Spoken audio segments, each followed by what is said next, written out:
Welcome, welcome, welcome back, my Be Health Empowered family, to another week of Excuse Me, Doctor. My name is Dr. Melissa Clark, and please call me Dr. Mel. You know, I'm delighted to be back here with you this week.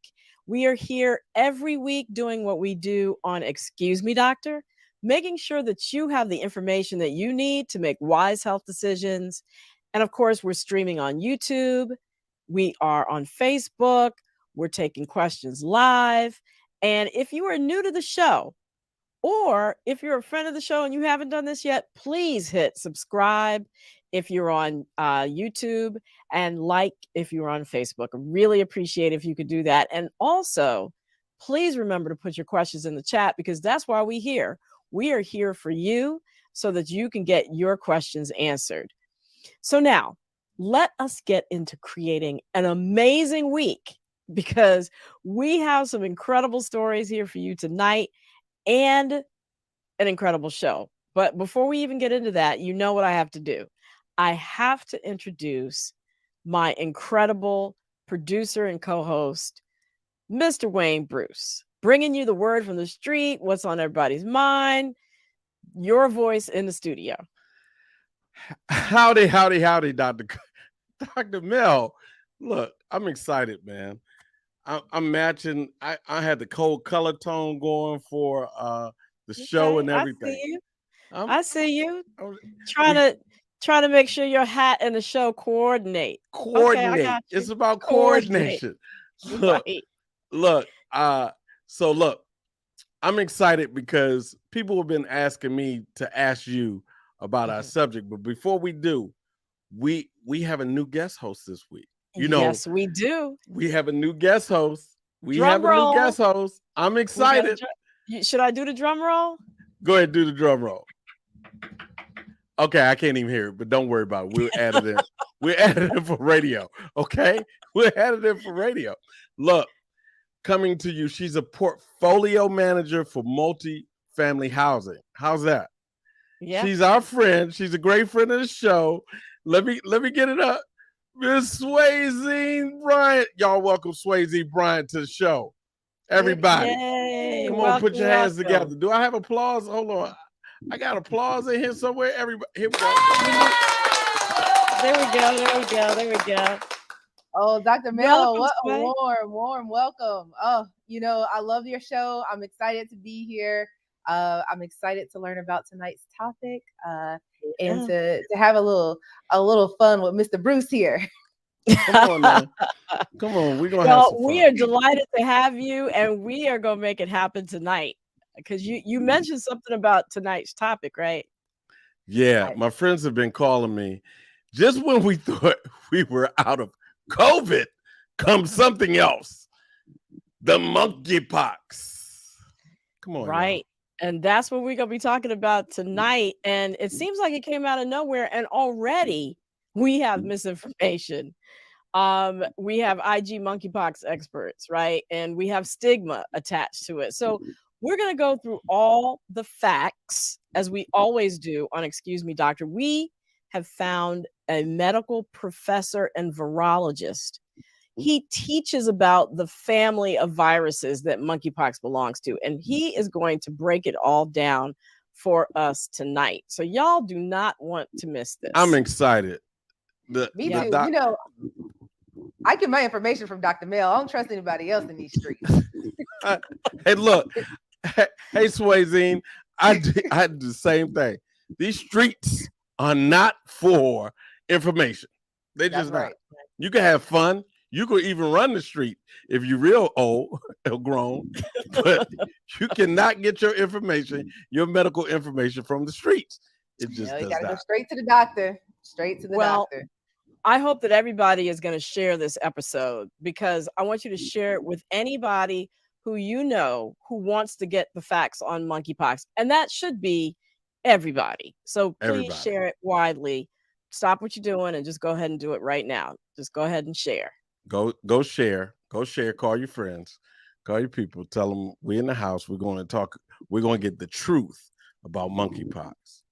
Okay? But before we do, let's kick off the week that was, right? in health and wellness. Let's do the recap. All right. All right. So let's get it going with our COVID update. Hey, look, monkeypox might be the new thing in town, but we still have to keep our eye on the prize when it comes to COVID. The good news is that we're in a downward trend with hospitalizations and deaths. That's fantastic. And that's because the majority of the United States has some level of immunity based upon either vaccination or having had COVID. Now, all of that has led the CDC to update their COVID guidelines. They have removed social distancing. They have decided you don't need to quarantine if you're exposed. They're not really doing contact tracing unless it's in a hospital or a nursing home. So a lot of changes that we should be aware of. Dr. Mel, people have been doing that anyway. People haven't been quarantining. They've been on planes. They've been on trains. They've been on buses. They've been in these streets. Yeah, well, that's true. And they also haven't been wearing masks, which is not something that the CDC has changed. They're still saying that you should wear masks indoors, especially in areas of high spread. And that's just about, high or moderate spread. And that's the majority of the country, over 80% of the country. They still recommend that you should be testing if you have symptoms, and your close contacts should be testing, and that you should be isolating for 5 days if you test positive, and 10 days wearing a tight-fitting mask for that entire time after those first 5 days are up. Wow. So, this isn't over. It's just less deadly right now. And that's something to keep in mind. What they're not even talking about long COVID. What about long COVID? I don't hear the CDC talking about that anymore. Well, and I think that's an oversight in the messaging, to be honest with you, because the more times you get COVID, the higher your risk of developing long COVID. And this week, researchers appear to have figured out two of the more disturbing symptoms associated with long COVID, and that's the chest pain and the shortness of breath. They figured out that it appears that many people who have those long COVID symptoms are not getting enough blood to their heart when they're exercising or doing physically, strenuous activity. Mm-hmm. And it seems that COVID is damaging the lining of our blood vessels, so that normally the cells that sit in the lining of your blood vessels, their job is to expand your blood vessel so that more blood can flow through it when you need it, such as when you're exercising to get to your heart. Well, by damaging these cells called endothelial cells, it's making it so that they can't expand. And so what you experience is chest pain and shortness of breath because your heart isn't getting enough blood when you need it. So patients who, have this endothelial cell damage tend to have higher rates of heart failure, heart attacks, all related to this issue. So the possibility of long COVID is no joke. I can't even laugh about that. Yeah. It's just no. And we scary. really should be taking it into our risk analysis when we decide to go out and be around crowds and indoors without a mask on. I even heard something today on the news about long COVID could be possibly causing dementia. Yes. I mean, we know that it is something that affects the nervous system, and there are a whole range from memory loss to brain fog to weakness and Bell's palsy, all kinds of things. Wow. As a result, it appears to be related to long COVID. Well, I won't get too down, because if I get on my exercise, I can keep depression away. I have this goal, just for no particular reason at all, to do 60 rides on the Peloton before the end of the year. Okay. And I'm going to keep it at 60, but not for any particular reason. I'm just saying. No particular reason. Reason. That is a noble goal. And I believe, Swayzine, you're a Peloton rider too, right? And you got it in. You got it in. 300 rides this month. Wow. Amazing. Yeah. She hit 300 rides. That's in the whole year? How long? Yeah, since January. I started in January. Wow. Okay. Well, y'all are setting an incredible example, because what we know now is that small doses of exercise keep depression away. There was a review of 15 studies from around the world that involved over 190,000 people. And they compared people who didn't exercise versus people who got in 75 minutes a week, which sounds like a lot, but it's really just 10 to 20 minutes a day of moderate intensity exercise, like brisk walking or riding your Peloton. Those people had an 18% lower risk for depression. And the more time they spent, so up to 2.5 hours for the week, which is about 30 minutes a day, 5 days a week, they had a 25% lower risk for depression. So get it in, y'all. It really can help your mood and your whole outlook on life. Right. All right, let's all ride together. That's Got to start a new hashtag. Right. Being Bust healthy depression.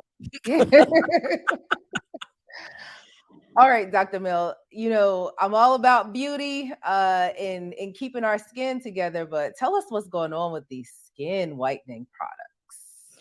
Yeah. So, you know, one of the wonderful things about Black Lives Matter that people might not realize is that cosmetic giants like Johnson & Johnson, Nivea, L'Oreal, Unilever, they opted to stop selling skin whitening products or rebrand their products or remove the term whitening and fair from their advertising. And these were really important steps, not equating beauty and success and happiness with whiteness. But the thing is, it only happened in the United States and Europe. It didn't happen in Asia, Africa, or the Middle East. So, you know, that's a major problem. I mean, that's the majority of the world. Now, Dr. MEL, I don't know if you've seen our boy Sammy Sosa. You know, I know some people, you know, they just want to take care of the blemishes. But Sammy Sosa is out here trying to be a whole white person with all that success. Yeah. You know? And besides the obvious psychological issues, and I have seen him, but besides the obvious sort of psychological issues associated with wanting to lighten your entire body and not being comfortable with the skin you're in, promoting beauty ideals that link lighter skin really fuels the demand for these products, because and a lot of these products can be dangerous. Now, the ones from the large corporations I mentioned don't have toxic chemicals, but that's really not what the majority of people are using. They're buying cheaper knockoff products that have things like mercury and hydroquinone and steroids in them, which not only cause acne, but scarring, skin thinning, and can lead to internal organ damage. It's a real problem. Hold on, Dr. MEL. I remember you just said mercury. I remember when the FDA banned mercury in fish. Yeah. Well, that's because I'm old enough to remember that. Right. Well, that's because, you know, mercury is included in some of these products because it suppresses melanin production. Think about that. But what we see happening is that there was a study that showed that 1 in 2 skin whitening products sold on Amazon have dangerous levels of mercury, which can reduce resistance to bacterial and fungal infections, and over time can damage the kidney, the eyes, and the nervous system. So, you know, I just say, look, Black is beautiful. Yes. We should go with that and just be happy. Just blemishes and all. Just blemishes and all. Just roll with it. It's all beauty. Like, Right. I mean, Sammy Sosa out here looking like Grandpa from the Munsters. Yeah. And he's not, I mean, like, we're picking on him, but he's not the only one. I know, I gotta stop. Well, you know, it's just really unfortunate. He's such an accomplished athlete. Exactly. And it's still not good enough for him, you know? Right. For whatever reason. I mean, for whatever reason. You know, yep. I'm just gonna say this though. I'm not gonna worry about it. I'm gonna live a long life, because I found out that drinking coffee can make you live longer. Well, that is what one recent study suggests. And it was specifically the number of drinks, coffee drinks was 1.5 to 3.5 cups a day, did appear to be associated with higher rates of longevity. Oh, I can keep drinking my inflation coffee, my caramel macchiatos, $7 a cup. Well, not really, because those kind of sugar-laden drinks like lattes and macchiatos, or people that put artificial sweeteners in their coffee, didn't really have that same longevity benefit. Unfortunately, what they did see was people who sweetened their coffee with just 1 teaspoon of sugar had a 30% lower death rate than non-coffee drinkers, and those who didn't put any sugar in had a 16 to 29% lower death rate compared to non-coffee drinkers. So you got to drink your coffee like Heavy D. Black coffee, no sugar, no cream. Yeah. That's the cup of coffee I want on my team. Right. That's really what's going to help you out. And then it also turns out that the kind of bean actually makes a difference. The 2 most common are Arabica and Robusta. Robusta has the highest amount of the anti-aging and anti-inflammatory chemicals, which are called phenols. So those are the things to stick with. Filtration is better than French press or boiling. So get your Robusta beans, use your coffee filters, and don't add a whole lot of sugar. That sounds fun. Like Heavy D.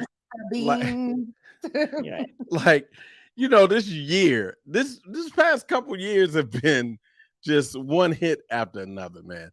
I mean, now it's just black coffee. And even now, they're trying to bring back polio. Like, this is what's going on. This is crazy. Yeah, I don't know if y'all heard, but there was this case of polio that caused paralysis that happened just this past July in a young adult from Rockland County, New York, where the vaccination against polio in some zip codes is as low as 37%. So we see why it probably happened there. As you remember, polio is a vaccinated against in childhood in a series of 4 injections. And so apparently in some of these zip codes in Rockland County, that's not happening for whatever reason. Now, wastewater surveillance, we've talked about how they use that with COVID, where they've been doing it with other diseases too, including polio. And they detected several other samples of polio virus in Rockland County, Orange County, which is nearby in New York, and even in New York City, 25 days before this young adult who got paralyzed. So that says that other people have been infected, and for every 1 case of paralytic polio observed, there are likely hundreds of other people infected who don't get symptoms. So this is what I have to say. We need to stop with the nonsense of not getting vaccinated. Get vaccinated against polio if you haven't already. If you're keeping your children from getting vaccinated, please get them vaccinated. Polio is entirely preventable, and its reappearance should really be a call to action for all of us to make sure that we're vaccinated. I guess that's the final word on that, Dr. Mel. Yeah. You do know what time it is, right? You do. No, what time is it? It's time. The weekly debunk. Stopping all right, Dr. Mel. I was in Austin this weekend. I ran across my girl, Taisha Twitter Fingers. And let me just tell you what Taisha had to say. Taisha said she got the first J&J vaccine, but that she's not messing with it anymore because she read she needs the detox from the spike protein in that vaccine, Dr. Mel. I don't know about that, but I'm looking at your phone, and Taisha misspelled spike with spine. So Taisha, excuse me, Dr. Mel, is that how you spell spike? Or I think she probably did mean the spike protein, because that's the one that's on the surface of the COVID virus, and that's what allows the entire virus to enter your cell and cause disease. So think of the spike protein as like a probe that sits on the outside of the virus. And since it's on the outside, it's an easy target for our immune system to recognize, form antibodies to, and then those antibodies eliminate the whole virus from our system. So that's why the spike protein was part of the COVID vaccine, the part of the COVID virus that was used in the COVID-19 vaccines because it's easily recognized. Okay, so the vaccines cause the body to produce a small amount of the spike protein, and then an immune response happens. We make antibodies. Once that immune response kicks in, it really clears that protein out of our body, and only your antibodies stick around and the memory cells that produce the antibodies. Those are the only things that stick around. The spike protein gets eliminated. And it's barely detectable in the bloodstream of vaccinated people for just a few days. After that, it's gone. So by itself, the spike protein does not cause damage to cells at that low level that it's detected in the body. It just can't do it. Now, on the other hand, unvaccinated people who get infected with the coronavirus have way more not only spike protein, but way more of the entire virus running around their bodies. So the virus in its entirety, with its little spike proteins on the top, can wreak havoc on the body. And the risk of developing serious complications, like we've talked about with long COVID, or even in the short term, blood clots, lung damage, etc., are far higher with COVID-19 infection than after getting a COVID vaccine. I mean, there's no comparison. So in fact, the vaccination using that spike protein helps to reduce the risk of all of this. And then last thing, there is absolutely no evidence that detox diets or any kind of detox procedure can alter the level of the spike protein in the body, or that you even need it. So your body is your detox machine. So that's it. That up. Dr. Mel, Taisha is Tyrone's cousin, Oh, cousin. Right. Well, Tyrone got vaccinated, so I think he completed his series. So hopefully Taisha will fall in line with that. Well, we'll see. We'll pray for Taisha. Yes. Well, thank you, Wayne. Thank you, Swayzine, for guiding us through the recap and the debunk. We're going to see you back shortly because we are about to jump into the monkeypox section of our show. And we have an incredible guest who is going to walk us through this latest public health concern, monkeypox. And he is Dr. Donald Alcendor. He is a virologist, an associate professor at Meharry Medical College, and as well an associate professor of pathology, microbiology, and immunology at Vanderbilt University School of Medicine. He's also a consultant and voting member of the FDA Antiviral Drug Advisory Committee. Welcome, Dr. Alcendor. Thank you so much for joining us on Excuse Me, Doctor.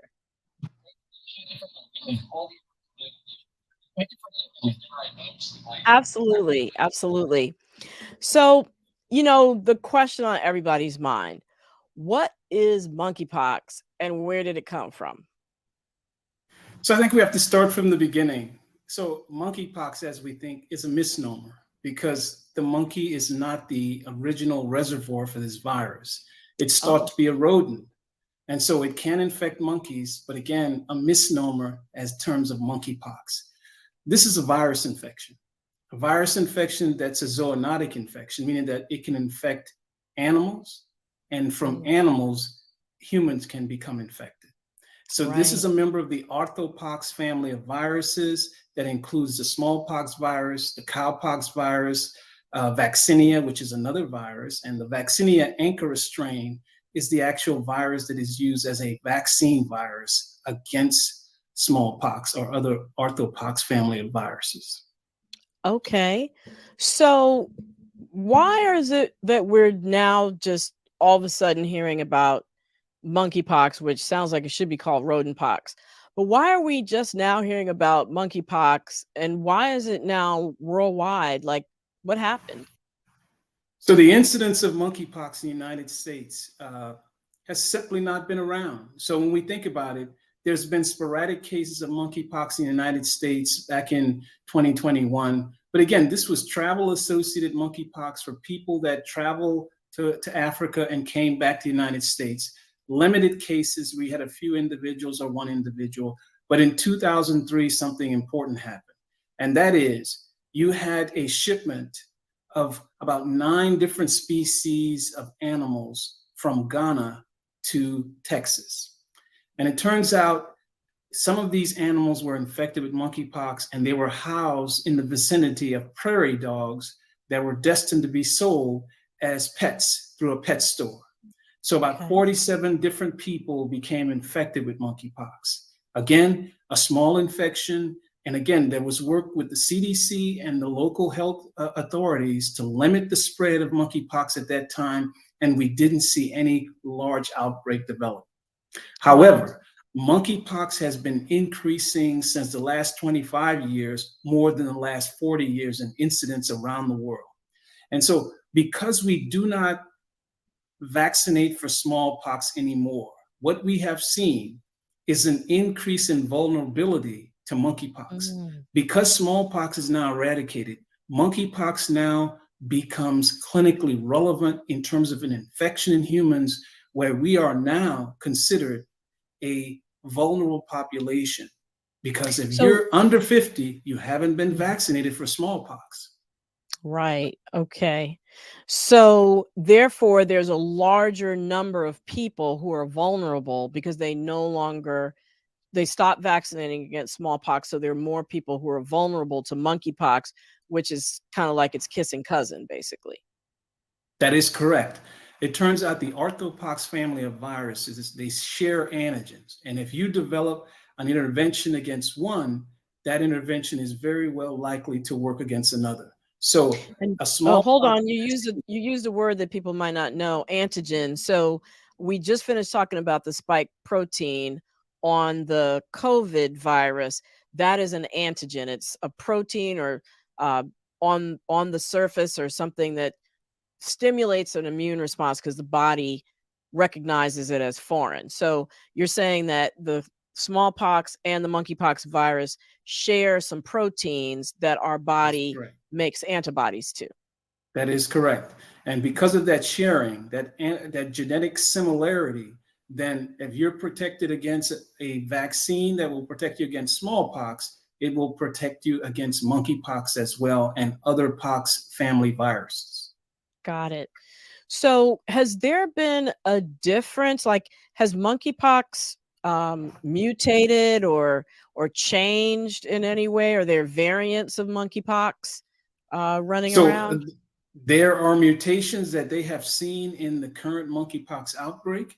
However, it has not been discovered that these mutations will result in changes in this virus's ability to cause disease, for it to be more contagious, to be able to evade the immune system, or for that matter, infect different hosts other than humans.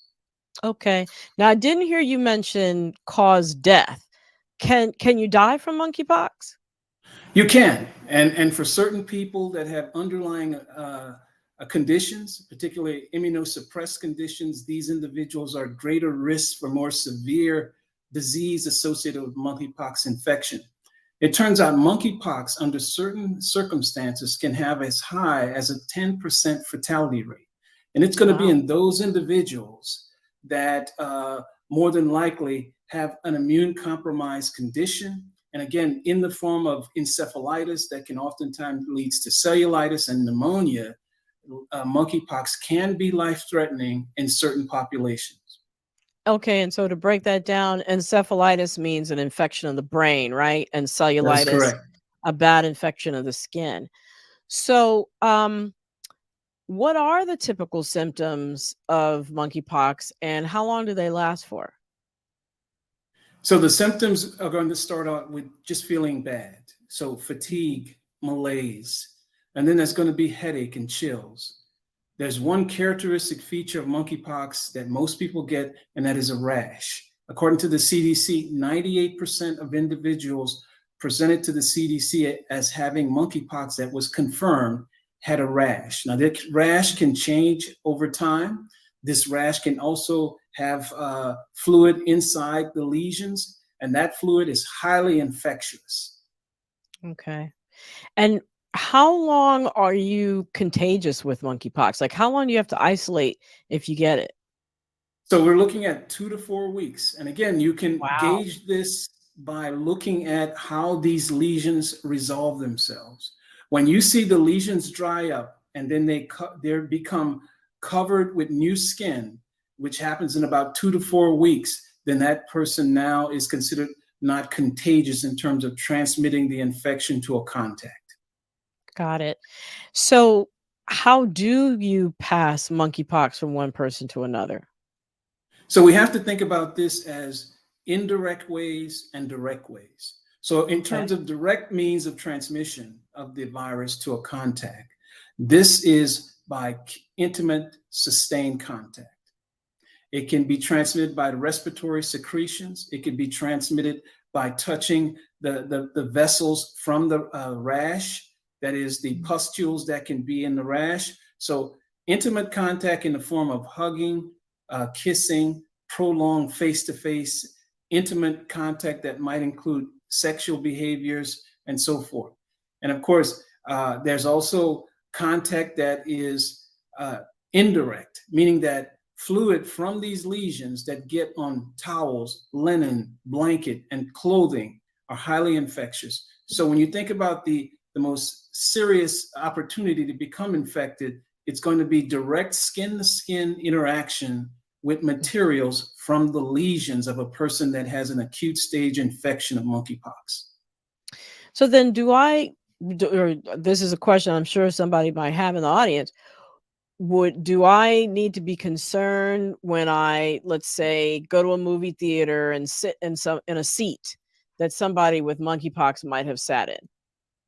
Well, in that indirect method of contact. It shouldn't be a concern. However, if there's lesions on a person's buttocks and those lesions bleed through the seat, and you're sitting there with legs that are uncovered, and you have abrasions on your legs, the possibility is there, but you can see most people will wear pants, most people will wear undergarments, and of course, clothing is very important in protecting you from direct interaction with lesions that might appear on a person that is infected with monkeypox. Got it. So now we've seen that monkeypox so far has been in the community of men who have sex with men. Does that mean it's a sexually transmitted disease? So when you think about a sexually transmitted disease, it would be transmitted by semen or vaginal fluid. To date, it is unknown the significance of semen transmission and vaginal fluid transmission of the monkeypox. Again, sexual and intimate activity is clearly able to transmit this infection. So again, during that time, there is intimate contact. And of course, where you see the lesions, more than likely will be the site at which the virus enters the body. Right. And again, most individuals have anogenital lesions, but the lesions can occur in different places, and the number of lesions can vary widely. And you also mentioned breaks in the skin. So the friction from sex can also cause breaks in the skin and make you more vulnerable. Absolutely. So given all of that, should the general public be concerned about? I think you have to take this with an understanding of looking at the numbers. So in Tennessee, we have 137 cases of monkeypox that's been confirmed. We have about 6.8 million people living in the state of Tennessee. However, at the same time, you have to look at this infection is sequestered in the queer population.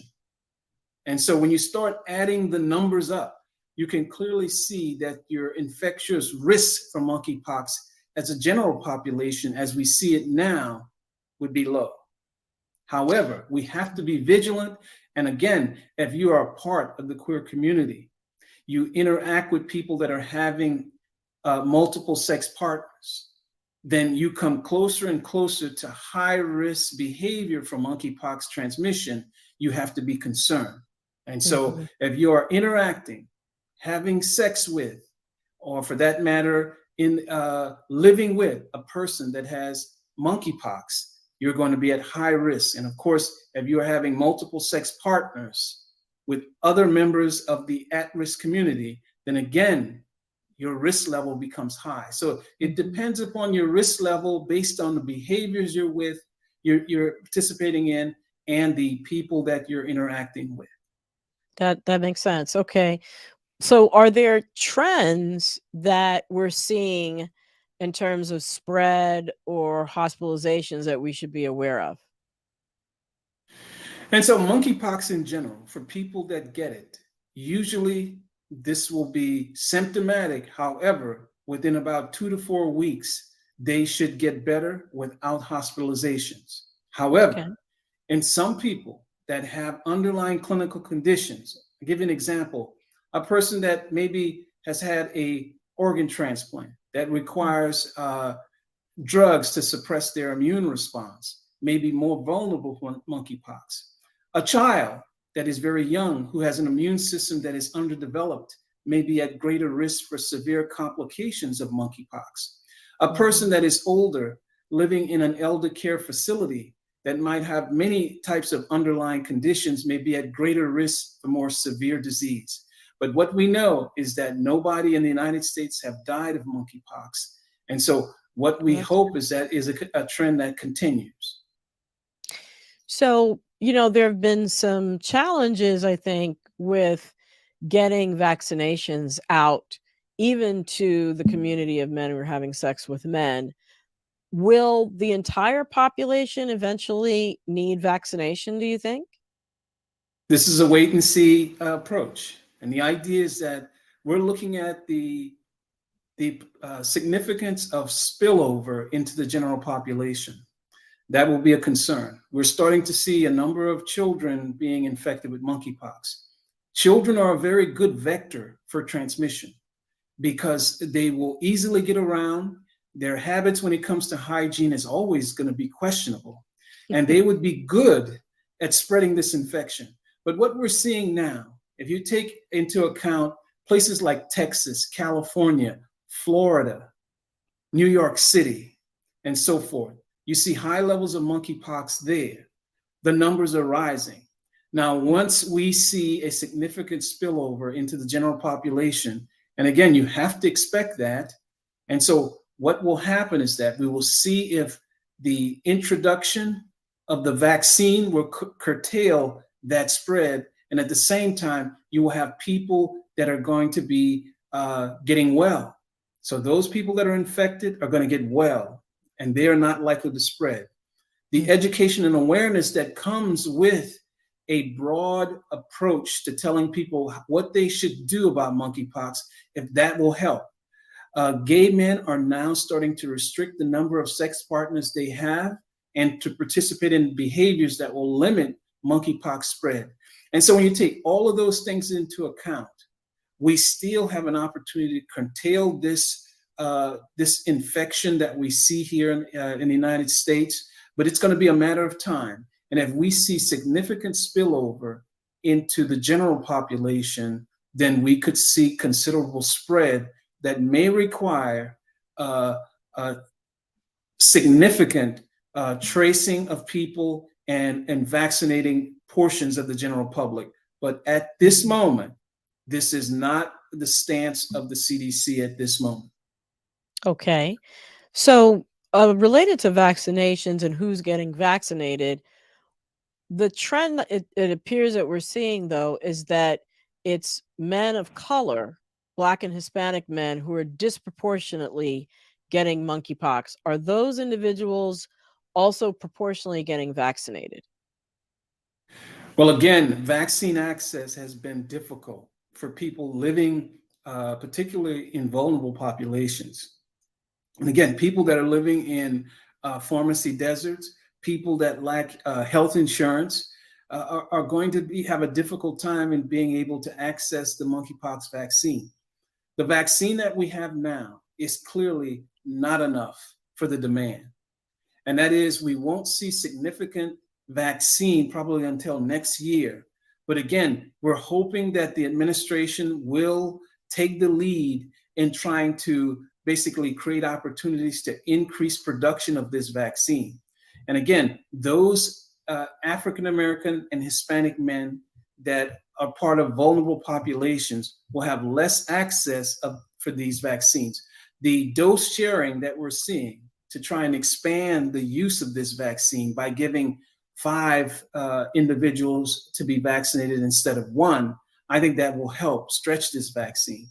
But again, in those populations, that are vulnerable with poor social determinants of health, they could see a considerable problem in terms of accessing this monkeypox vaccine.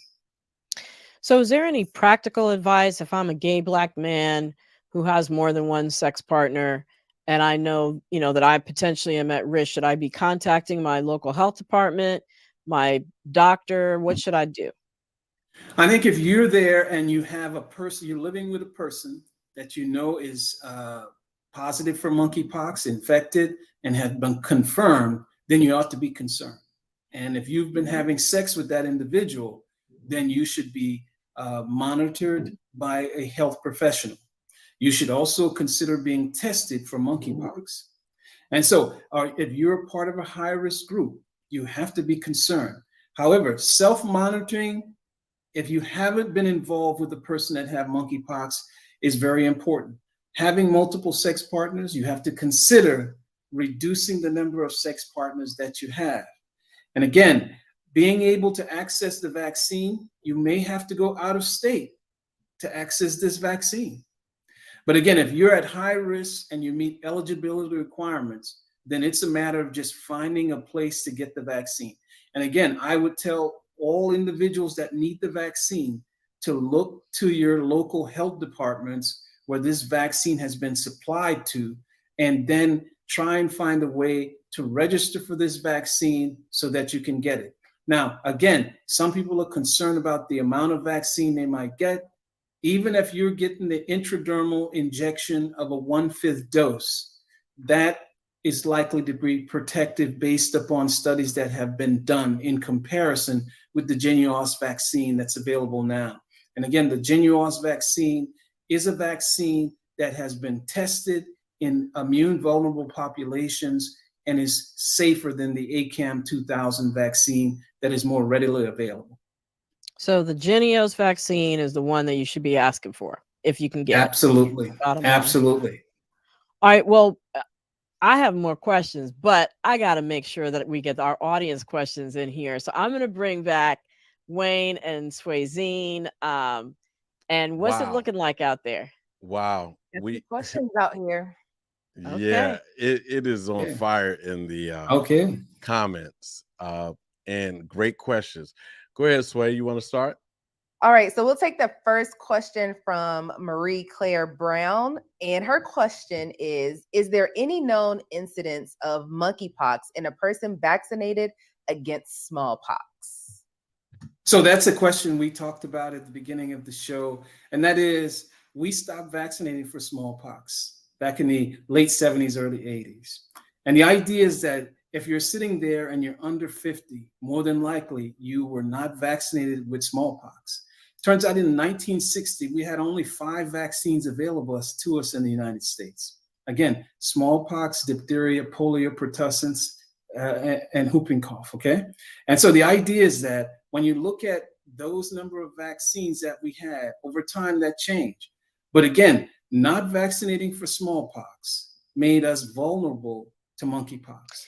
But and again, if you're younger, I think what Marie Claire Brown's question was, if I understand it correctly, is she wants to know if you're over 50 and you got vaccinated from smallpox. Okay. Are there any cases of monkeypox in that population? Yeah. So we don't know the answer to that. That's a study that I would like to see, meaning that the smallpox vaccine that you were given as an older person now is a vaccine that was to protect you for 5 years.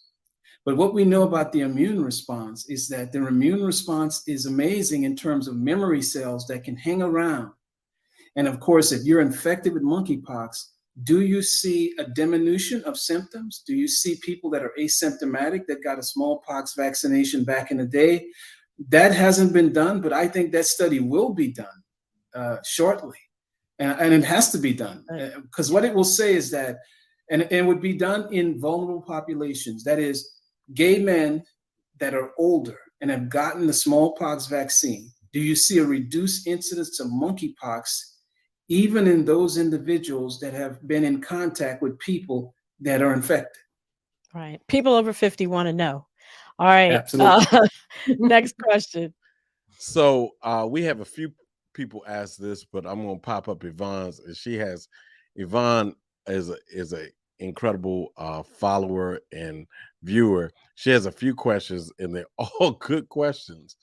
And she says, "What about swimming pools? Do you think it'll be I guess she's talking about transmission." So the idea is that in swimming pools you have to have chlorine. Chlorine is something that viruses don't like, especially envelope viruses. And chlorine is bad. It's basically bleach. And what we do to kill viruses in the laboratory is use bleach, 10% bleach. And so viruses don't like chlorine that you would find in swimming pool water. And so that would be a problem. In terms of getting infected from swimming pool, that's a problem. It won't happen more than likely. Now, before you go swimming, if you're putting on a swimsuit from a person that had a case of monkeypox, again, that's a problem. I don't think that's. If you're putting on a swimsuit for somebody else, that is a problem. You need to buy your own swimsuit and wash your own swimsuit. That's right. Before washing, I mean, that's a problem. So this is a question I have. Dr. Mel, this is a question I have. So does that mean when we check into an Airbnb or something, we have to bring our own sheets to make sure that, well, I mean, I don't know. All I'm saying is this. First of all, a person that has monkeypox lesion that sleeps on a bed, exposing those lesions to the sheets, those scabs or fluid from those lesions that dry up on the sheets are highly infectious. And I'd leave it at that. And the idea is that if you get on those sheets, and some people may not like to wear clothing when they sleep, I think this would be problematic. But again, this virus is looking for any type of abrasion or a mucosal surface to enter into to establish an infection. And just to be clear, that means a break in the skin. Right. Yes. You're going to have to break it down for you know. You're more vulnerable if you have breaks in the skin. Like the mucosal, you got to break that down. Yeah, absolutely. The lining of your mouth, your nose, nose, eyes, anal area, and so forth, and of course, genital regions. Right. Okay. The pink stuff. Right. Yeah. Swayzine. All right. Well, this is a good question to segue into. So, how long does the monkeypox virus last on surfaces? So again, the arthropox family of viruses are very good at being able to survive and be replication competent after drying. That's why the scabs are so infectious. And of course, if you go back in time to when soldiers, United States soldiers, took blankets and other soldiers that died of smallpox and gave it to Indians, these Indians became infected with smallpox and many of them died. This was one of the first efforts at biological warfare. Trail of Tears. So would you say then that it stays infectious for hours, days? It would be days. It would be days. It would be days. Again, drying. If you take smallpox and you dried it down, it is still infectious. Wow. You dried it down to a scab, a crust. You made a powder, because if you go back in the days when they did a process called variolation, what they did is they took smallpox scabs and they crushed them up into a powder. And what they did is they sniffed them through the nose, or they took materials from a lesion, took the hair on a horse's tail, dipped it in a smallpox lesion, and then went across your forearm back and forth until it went into the arm. And that was variolation, or a kind of vaccination at the time. Right. That's the Onesimus story. That's Onesimus. Right. That's right. All right. So I'm seeing this question in the chat, and I also just got a text from my mother, because she's the queen of Lysol. So if we are spraying down, I see Gina Prince hoarding Lysol. If we're spraying down these surfaces and hotels and things with a whole can of Lysol, Sharon Miller, are we protecting ourselves? Lysol will do the trick on just about most viruses. It will do the trick. Absolutely. Lysol will do the trick. We are the ethnic group that is the queen. We are the queens and kings of Lysol. But anyway. Yeah. Again, the orthopox family of viruses are viruses that have a lipid envelope made of a fatty material, right?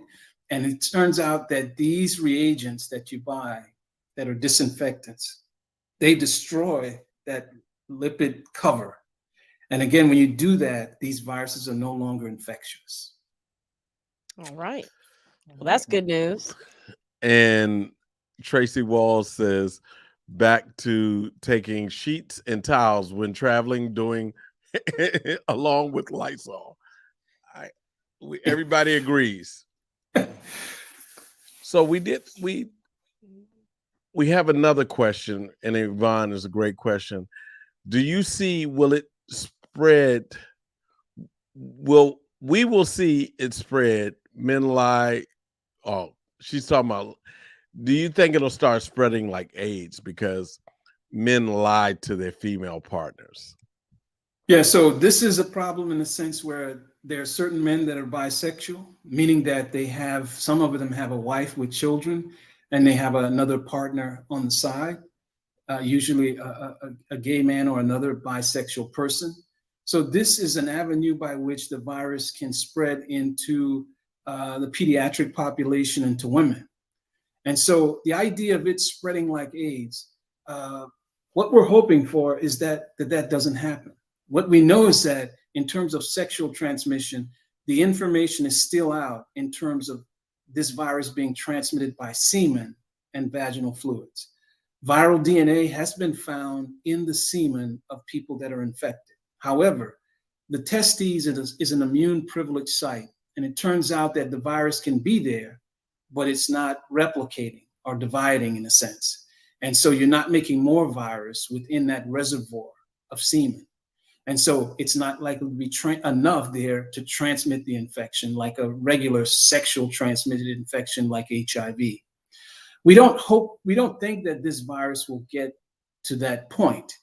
But again, if we get enough spread into the general population, into children, let's say this virus gets into incarcerated populations that are oftentimes unable to be apart from one another. And we know that in jails and in prisons, things happen.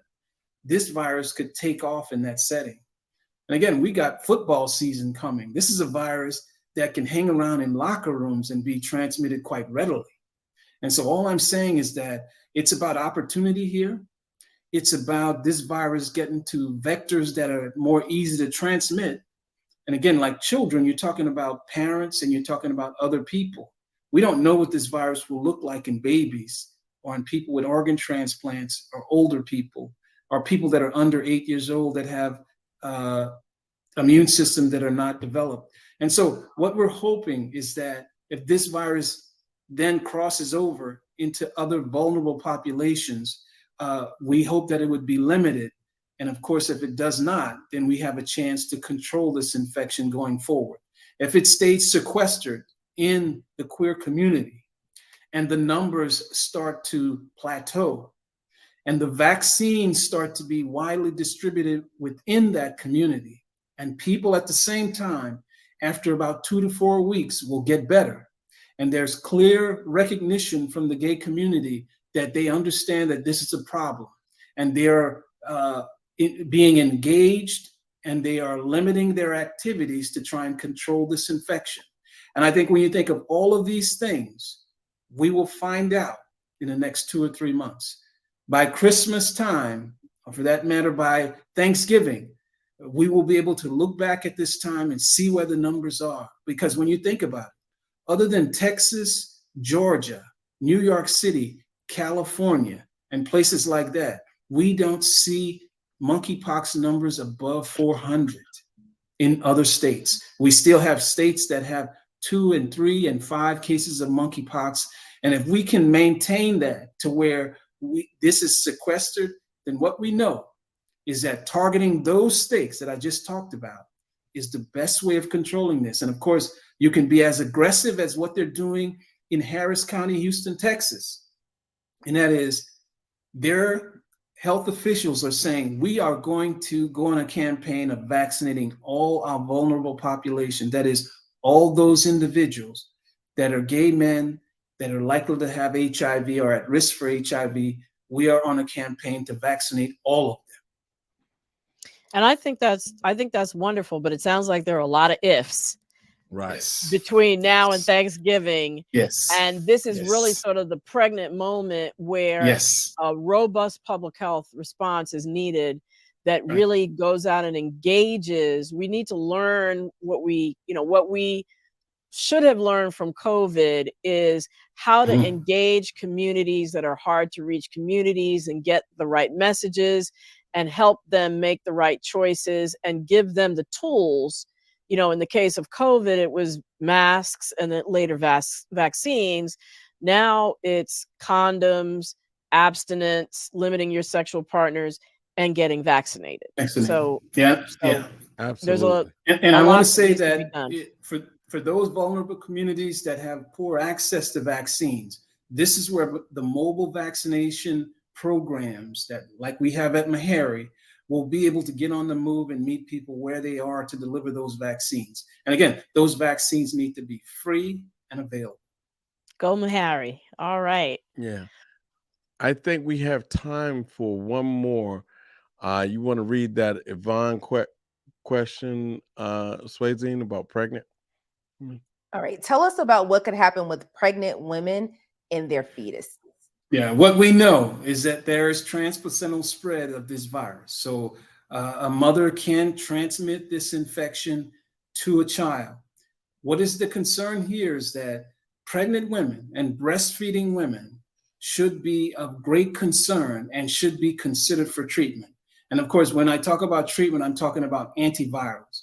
And antivirals being able to limit the spread. In this case, we're talking about tecovirimat, or what's called TPOXX.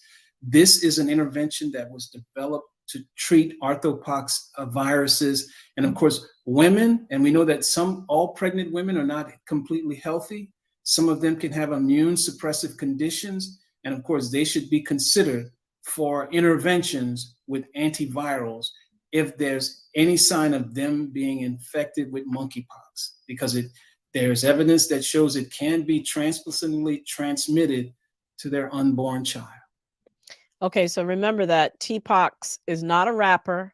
It is actually a medication that can be used to treat monkeypox, because we had not talked about treatment. So thank you, Dr. Alcendor, for getting that in there. And unfortunately, we have to end on that note. Thank you so much for all your wonderful knowledge and sharing with us tonight. I learned a lot. I think our audience probably learned a lot.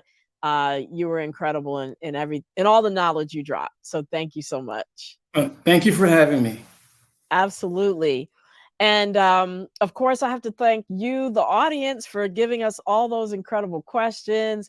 Thank you, Swayzine, fabulous co-host. Thank you, Wayne, incredible producer and co-host. And as always, before I go, I just want to remind you all about that study. Is still going on. You can still get in to the Howard University study that's looking at COVID resilience in the time of COVID.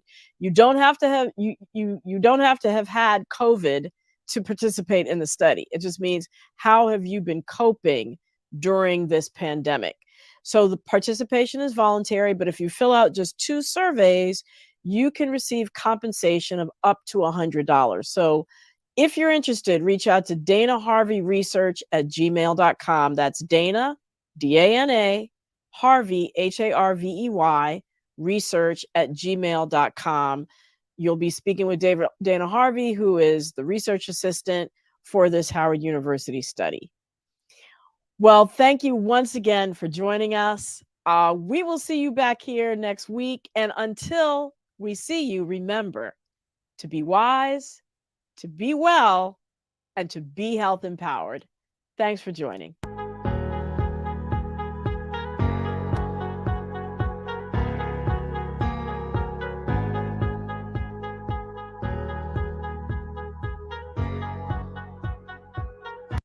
So I guess I should thank the Robinsons. They invited me. They still don't know. I hooked up with Dave 3 days ago. He'll start coughing tomorrow. And I bet in 10 days he'll be on a ventilator. Now, his wife, she's not vaccinated because she thinks it'll prevent her from being pregnant. But what they don't know is that I can decrease sperm count. Sorry, Dave. Good luck with that.